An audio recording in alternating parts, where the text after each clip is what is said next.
Maria's 52nd birthday gift wasn't flowers or chocolates, just a gnarled walking stick, lobbed over her fence by unseen hands. Vancouver drizzle clung to it like gossip. She almost tossed it, till noticing names carved along its length: Mrs. Kowalski's Rosebush War, Javier's Midnight Drumming, her block's greatest hits. Next morning, she propped it outside Sunnyside Community Center with a sign: "Walk off your drama. Tuesdays, 7 a.m. Bring Maria's 52nd birthday gift wasn't flowers or chocolates, just a carved maple walking stick from her brother, who joked she'd need it for all drama on her block. Vancouver's rainy season had turned neighborly spats into a soggy mess, parking spaces stolen, recycling bins toppled, silent wars waged over unshoveled sidewalks. She'd spent winter watching from her window, heart heavy as a soaked sweater, fearing she'd become one more ghost in a place of polite strangers. But maple sticks were made for motion. One damp April morning, she gripped hers tight, knuckles whitening like she was holding onto a life raft, and taped handwritten flyers to every lamppost: "Walk and Talk Club. Tuesdays. No drama, just steps." First week, only Mrs. Lau from Community Center showed up, clutching a thermos of ginger tea. By May, 12 pairs of sneakers slapped puddles in unison. Maria led them past cherry blossoms and construction zones, her stick tapping a rhythm like a metronome keeping time for fractured hearts. Laughter loosened knots no town mediator could untangle. That stick had been her dad's, back when he taught her to hike Pacific trails without looking down. Now it steadied her as she nudged Mr. Patel and new condo kids toward shared shortcuts, proving sidewalks could stitch gaps wider than generational divides. By summer, someone left a thank you note in her mailbox, a doodle of their block, arrows pointing to front porches now dotted with shared lemonade pitchers. Maria propped it on her fridge, next to a photo of her dad mid-stride. Rain or shine, fam kept walking. Maria's 52nd birthday gift wasn't flowers or chocolates, just a sleek walking stick, cherrywood polished smooth by years of use. A hand-me-down from her late aunt, it carried whispers of resilience. First, she leaned on it for balance during evening strolls, but soon it became her silent partner in an unexpected mission. Vancouver's crisp autumn air smelled of damp leaves and possibility when she noticed tension simmering between neighbors. A dispute over parking spots had turned icy, passive-aggressive notes cluttered mailboxes. Maria, never one for confrontation, hatched a plan as simple as it was absurd: invite everyone on a walk. She tacked flyers to community center bulletin boards, her walking stick tapping a rhythm against pavement as she went. Neighborhood walk club, no drama, just steps. A few curious souls showed up: a retired teacher, a young mom with a double stroller, even guy who always wore mismatched socks. That first walk was awkward, steps out of sync, but laughter bubbled up when Maria's stick got tangled in a rogue maple branch, sending her into a graceless spin. Word spread. Soon, a dozen regulars met weekly, grievances aired not over fences but amidst rustling trees. Maria's stick became a baton of sorts, passed to whoever needed grounding. One morning, she spotted two feuding neighbors, Lena and Raj, lingering after a walk, shoulders looser, voices softer. By winter, parking notes vanished, replaced by shared shoveling shifts.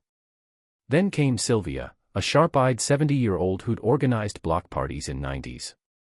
She took one look at Maria's operation and smirked. "Fam, you've got heart, but this club needs structure." Sylvia's no-nonsense energy was a jolt. Soon, walks included themed routes, best garden displays, squirrel watch, and potluck pit stops. Maria's stick, once a crutch, now marked trails, its scratches telling stories of missteps turned milestones. By spring, club had mediated 3 disputes without a single raised voice. Maria, gripping her stick atop a sunlit hill, realized its true purpose: not to steady her, but to remind others they could lean on each other. Vancouver's streets hummed with connection, one step at a time. Maria's 52nd birthday gift wasn't flowers or chocolates, just a carved walking stick from her brother, who joked it'd outlast her patience for neighbor drama. Vancouver's gray drizzle couldn't dampen her smirk. She'd spent years biting her tongue over fence disputes, barking dogs, and recycling bin turf wars. But that stick. It demanded motion. First step, rallying her block's most opinionated fam for a weekly walk. Not a mediation, just pavement underfoot, rhythm sinking breaths. Skeptics came for gossip, stayed for endorphins. Maria's stick tapped cadence like a metronome, its grooves wearing smooth from her stubborn grip. By week 3, a miracle, two moms who'd feuded over sidewalk chalk art teamed up to report a pothole. Progress, not perfection. Community center bulletin boards soon flaunted their route maps. Maria fought doubts, was this just busy work for bored retirees? Then she spotted Mr. Kowalski, who'd ignored everyone for a decade, lurking back.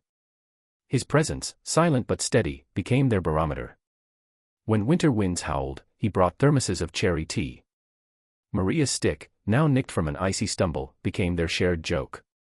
Battle scars, she'd say, thumping it for emphasis. By spring, steps had replaced arguments. A hedge-trimming standoff dissolved over stride-matching confessions. Maria's knees ached, but her laugh lines deepened. Even town council noticed, repainting crosswalks faster after their accidental activism. Final test came with the developer's noisy demolition plans. Instead of petitions, Maria led dawn walks past site, neighbors falling in like geese. Hard hats paused, bewildered by quiet parade. Negotiations opened over coffee, not courtrooms. Her stick leaned by door now, its dense proof that movement, not magic, mended fences. Vancouver's rain still fell, but puddles reflected fewer scowls, more linked arms. Maria's birthday gift had become Block's compass. And 52. She was just hitting her stride. Maria's 52nd birthday gift wasn't flowers or chocolates, just a carved walking stick from her niece, who joked it'd help her boss up Block. First, she rolled her eyes. But after weeks of listening to her Vancouver neighborhood's petty squabbles, Mrs. Lee griping about Mr. Rossi's late-night guitar, teens loitering near community center, she figured, why not? One misty morning, she gripped that stick like a scepter and marched door to door, announcing a walk and talk club. Skeptics scoffed. A few even muttered about meddling. But by week 2, curiosity won. 10 neighbors showed up, shuffling awkwardly in puffer jackets until she tripped over a rogue skateboard, tiny goof, big laugh. Ice broken. Then came her breakthrough. Instead of rehashing complaints, woman handed out disposable cameras. Life's worth capturing, she declared. Suddenly, bickering faded as folks framed sunlit maple trees or bakery's neon sign. Even gruff Mr. Patel, who'd called idea nonsense, stunned everyone by snapping a shot of she mid-stride, stick raised like a conductor's baton. Viral moment hit when a local journalist posted that photo. Overnight, Stick Together trended. City Council invited Maria to speak. Crowds roared as she quipped, turns out, all this fam needed was somewhere to put their feet, and their drama. By summer, community centers across city copied her model. And that walking stick? Hung proud by her door, a reminder, sometimes, all it takes is one gutsy move to get whole block stepping in sync. Maria's 52nd birthday gift wasn't flowers or chocolates, just a carved walking stick from her niece, who joked it'd help her boss up without breaking a hip. Little did either know that stick would become a symbol of unity in their Vancouver neighborhood, where simmering tensions over barking dogs and unkempt hedges had turned block parties into silent standoffs. One misty morning, Maria grabbed her stick and marched next door, not to confront but to invite. "Let's walk it out," she said, and to her surprise, grudging nods followed. By week's end, 5 neighbors joined her loop around Trout Lake, grievances softening with each step. Soon, their ragtag group became Stride and Solve Club, where complaints were traded for camaraderie, and her walking stick, now adorned with colorful ribbons from Grateful Fam, tapped a rhythm of reconciliation. Maria's quirk. She always paused near community centers to point out murals, reminding everyone that creativity fuels connection. By summer's end, their walks had mended fences, literally, for Johnson's, sparked a seed swap initiative, and even inspired a city councilor to join. Maria, ever humble, just grinned. Turns out, all we needed was forward motion. Lace up, your neighborhood's waiting.